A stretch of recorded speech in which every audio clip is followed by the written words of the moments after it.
This is Sway. Sway. Sway. Sway. In the morning. In the morning. In the morning. Shade 45. Wake your punk ass up. That crust out your eyes. Just thinking about this group, Aerosmith, best-selling American rock band of all time, over 150 million albums worldwide, 70 million albums in the United States alone, 25 gold albums, 18 platinum albums, 12 multi-platinum albums, most gold albums by an American group. I mean, the list goes on and on and on. And we have one of the distinguished members from Aerosmith with us today on Shade 405 with the book Rocks My Life In and Out of Aerosmith. The one and only Joe Perry is here. Thank you. Man, how's it going, bro? It's going okay. You know, after I did yesterday, I was on doing an interview, and somebody read, part of that stuff, and I wasn't aware of all that. Oh, really? I mean, I never read Billboard, and I still don't back in the day. I mean, I just kind of, not that I mean, if it was lying around, I'd pick it up, but I didn't it was more like once a record is out the door, or, like the songs are, there's nothing more you can do about it. So it's like watching the racehorse go. I mean, once the gates open, there's not much you can do about it. Yeah. You know what I mean? So I'd kind of let go of it, and so I really didn't pay attention to that end of the business. So I never really, I just, if we get a gold record or a platinum record, and open it up and go, okay. And I had a place in the closet for it, But a place in the closet. You gotta, because you got to do another one, But when I hear it like that in a bunch, it's like it's a little overwhelming, you know. So it's I wasn't aware of that, frankly. It's humbling, right? To realize because that's how many people you impacted lives. Mm-hmm. Yeah, you transcended generations with all of these accolades. Yeah. Yeah. That's a big deal, man. That's a big deal, Joe. Shit. Joe's like, yeah, whatever, man. Light I work. was just playing chords, dog. I got 6 strings. It's interesting because I'm going to jump around the book. I was reading one passage in your book where you talked about, with all these accolades you've accomplished, and you were talking about the year 1979 being one of your lowest years ever. And at some point, you said you would discuss it with yourself. There was problems going on with the band. You guys were literally broke. How does that happen after you sell so many albums?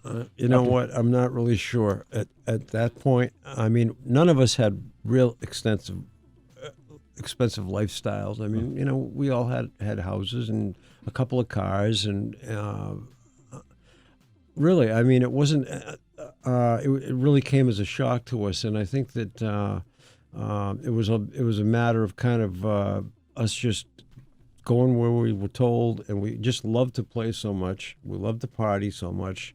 We just weren't paying attention. And if I know that our managers at the time said, you guys did a lot of drugs, and I'll tell you, there's no way we could have spent that much money on drugs and still be around. Sorry, it just you couldn't, Right. And so I don't know. I think that I mean, the cards are kind of stacked against you when you're an artist. You're not a businessman.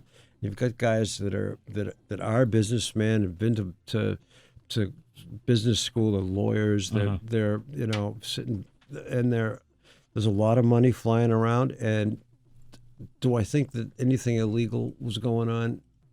Probably not. But do I think that it was immoral? Yeah, I think it was. I think you believe you were ripped off, basically. They could have taken a little better care of us. You know what I mean? That kind of thing. But again, that's our responsibility, and we didn't take it up. I mean, we were still kind of like kids. I mean, once the ball was rolling and we were on that treadmill, it was like, we were happy doing what we were doing. We had reached this plane of success that we never thought we'd get to. Mm-hmm. So we're living the life, and I'm sure there were guys just the money was on the table, and they were very happy to put it in their pockets Yeah, because they had the contracts here and the contracts there, and I think that was what that part of 1979 was what was going on. But also there was a lot of personal turmoil going on then. I mean that story about the milk and all that. I mean that was just the tip of the iceberg. Tell that story. That's an interesting story. It's kind of, I mean, you can't like invent that stuff. Yeah. I mean, it sounds like such a load of shit, but it actually happened, and that was a gig we had sold out 60,000 people. You know what I mean? And so that just shows just how much tension there was in the band backstage to make me want to like go, I'm done with this, I'm leaving. Yeah. And in the middle of that, and I knew, but I had a vibe that the things were changing. It was 1980 was coming. Van Halen was exploding out of L.A. and a new sound was happening, and so there was a lot of change coming up, and it was probably one of those times where we should have taken a couple of years off. Yeah. Let things kind of settle, but we weren't thinking logically. Let's just leave it at that. Okay, Joe Perry is here from Aerosmith. We're going to go into a song. Aerosmith, Walk This Way, the remix for Run DMC. And I'm talking with Joe Perry right now. He has the book Rocks My Life in and Out of Aerosmith, and you're actually doing a book tour. You're doing a number of dates. I actually have the tour dates, so you're going to stop in, here in New York, Boston, Chicago, Cleveland, L.A., San Francisco, and Phoenix. If you want to meet him personally, go to joeperry.com. Do that now for more information. You can follow him. That collaboration with Run DMC at that time, I remember what music was like. Hip-hoppers did not listen to. We sampled rock, but we didn't follow rock, at that time. We had our own thing. Right. Finally, we felt like we had our own thing. And I would imagine, guys, in rock and roll world probably frowned upon hip hop because there wasn't a lot of live instrumentation going on in the music back then. How hard was it for you guys to actually do that collaboration? Did you think it was a good idea initially? Well, it was an adventure, and we always were looking at different genres of music, new or old, and for inspiration. And like I said, it was. I saw it being like the next thing from blues, and I love blues, and it just seemed like the next iteration of that, and so there was something about it, and I've always kind of welcomed the next thing after the first. I mean, when we first made it, everybody in the audience was the same age we were, but the next in the way the generations move in the music business, it's like every 3 years things change. Yeah. It seems even faster now, and and when disco came in and punk came in, that was the first time we kind of had to go, well, are we going to have to change? Are we going to have to do that? And it just wasn't part of our thing to be that way. Yeah, we didn't spend a lot of time looking over our shoulder. It was always like kind of let's do what we do best and stick with it. And but I know the other guys in the band weren't into punk at all. I mean, they thought it was, these guys can't play. That's like this, they can't tune their guitars. They don't give a shit, and to me, it was all about the energy anyway. I mean, I loved it. That's why I wrote the song Bright Light Fright, because it was a kind of a tribute to punk. And I was really surprised the other guys actually kind of let me put it on the record. But, so as all these different things were changing in pop music, when I heard hip hop, I thought it was great. And like I said, the only thing missing was a little guitar, feeling a little left out there. But it was in the bigger picture, it was a very cool, step. The next step, it was all about the street, and it was all about real. It was real. Did you see your audience change? What? Did you see your audience change? Did the crowd change that came to your shows a little bit because of that song?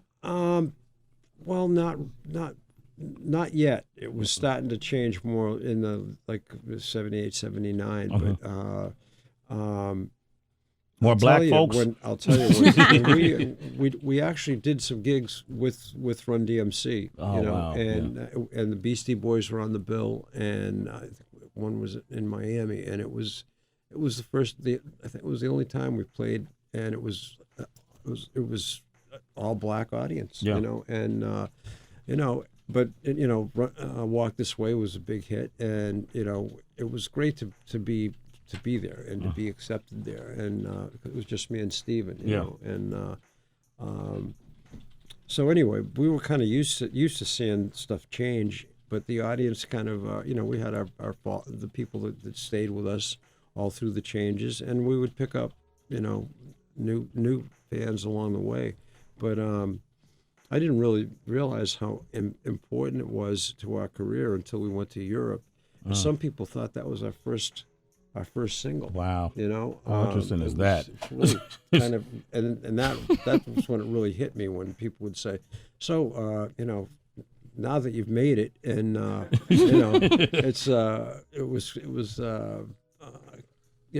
it really put a new, it gave me even more respect for what we did, and again, I wished I could say we had planned it, but we didn't. It was one of those things that one thing led to another. It was first Rick Rubin interview, and then him giving us a call, and we went to Queens and cut the song, and then we get a call because they said, we're not even sure if it's going on the record, but let's try it, and then they put it on the record. We did the video hit, and then it went up the charts, and hey, one thing led to another. It was great. And as a result, we see a lot of kind of mashups. We've seen Jay-Z come together with Linkin Park and do an incredible project. Beastie Boys kind of adapted. Well, they always kind of had a semi-rock, punk rock edge to their music.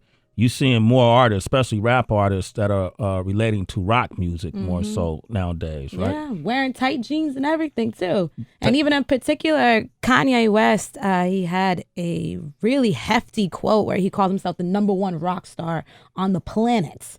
How does that make you feel, since he doesn't, I don't know. Terms like that are kind of like, I don't put much stock in it. I mean, if it makes noise and he gets a reaction, fine. I mean, that's really what entertainment's about. You know what I mean? When Howard Stern calls himself king of all media, come on. I mean, he had a big radio show. You know what I mean? And wrote a book. I mean, he didn't have a #1 TV show. He didn't have, but it got a reaction. You know what I mean? And sometimes you got to go into things with that attitude if you're going to move ahead. When Michael said he's the king of pop, you feel like that was on target? It was a little closer. Yeah. I mean, it's tough to beat anything Michael did. Yeah, I believe you and I spoke once. I remember when Michael passed away on MTV. I work at MTV, and at that time I was working at MTV, and we did a live broadcast, and people called in and talked about Mike. You remember that? Vaguely.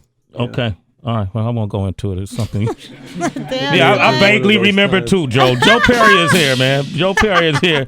We're going to take your calls. We got Big Mike in Missouri. Say hello to Joe. Go ahead, Big Mike. How y'all doing this morning, Sway? Good morning. How you doing, Mr. Perry? How you doing, man? All right, I got a question for you. First of all, I'm a big fan of Aerosmith. My wife, she loves I Can Stay Awake, Just Hear You Dreaming. How did y'all come up with that song, Jamie Got a Gun? Did Jamie really, is there somebody that was in love with you that had a gun or something like that? Because I love that song. Well, that was one that Steven came up with, and this one, I mean, we come up with songs in just about every way you can think of. I mean, whether it's like a guitar riff or a lyric or the two of us working together. He actually came up with that intro piano thing was something that Tom Hamilton came up with, and Steven was playing that, and he just came up with this line, Janie's got a gun. So he figured, well, let's figure out, why does Janie have a gun? And so he started this story built that way. And so in this case, it was really about the song was led by the story, and him, developing the story about why Janie had a gun, and there was some stuff in the news about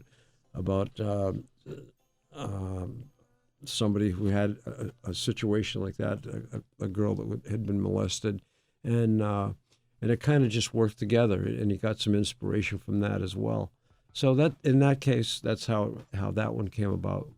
Okay, we got Josh on the line from Oklahoma. Good morning, Josh. How you doing? Sway, how are you, man? I'm doing okay. Say hello to Joe Perry.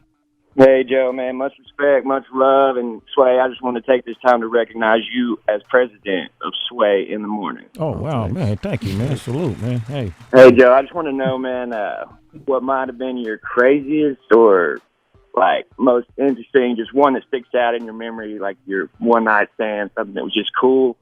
And maybe if you might could give us a name or just a hint, it might have been who it was. Is his wife in the room right now? Oh, no, she's not. Okay, you can answer that question. She's here. She's probably listening. Oh, okay. Yeah. No, I have to say, the last 30 years have been the hottest years of my life. Okay. Really? Because I've been with her. You've been with one woman. But there's a story in the book, though, about when you lost your virginity. Well, yeah. There's one that was kind of uneventful, but I did have a kind of a life-changing relationship that lasted the better part of a summer with Judy Carn, the girl from Laugh-In, and it was one of those things that just again, we didn't see too many celebrities in Boston at that time, and she was doing summer stock theater, and we bumped into each other in a club, and I ended up spending pretty much most of the summer with her. And she was an older woman. She was, probably 10, 12 years older than me, and had been on that TV show, and I learned a lot. She turned you out. Hey. Laugh-In was a popular comedy show that was I think back in the was it in the 60s or 70s? It was in the late 60s, late and 60s, 70s. It was kind of like kind of a goofy kind of with a lot of psychedelic stuff, and her thing was "Sock It to Me," and she was this English chick, and she was a banger. Pixie. Listen, you got to get the book "Rocks My Life In and Out of Aerosmith" by Joe Perry, because you do hear about those things. You hear about the blowjob room. You hear about the crazy escapades that went on in the lifestyle of a rocker. But then you hear about family. You hear about conflict within the crew, within the family when you guys broke up. What made y'all come back together? You hear about the business of music as well, and how any artist. If you're an artist tuned into this show right now, you should definitely get this book, because if you're talking about the best-selling rock band in American history, and these guys been through so many turbulent times, ups and downs, and Joe Perry is sharing his personal experience with you. So it's really valuable to get this book or catch him on tour. Go to joeperry.com to find out more information. Man, I want to thank you for coming on the show, man. Well, thanks, man. Appreciate it. Thanks really very much. Appreciate it. Absolutely, man. Thanks. It's a great book. It's a great read, too. It's Sway in the Morning, only on Shea 45.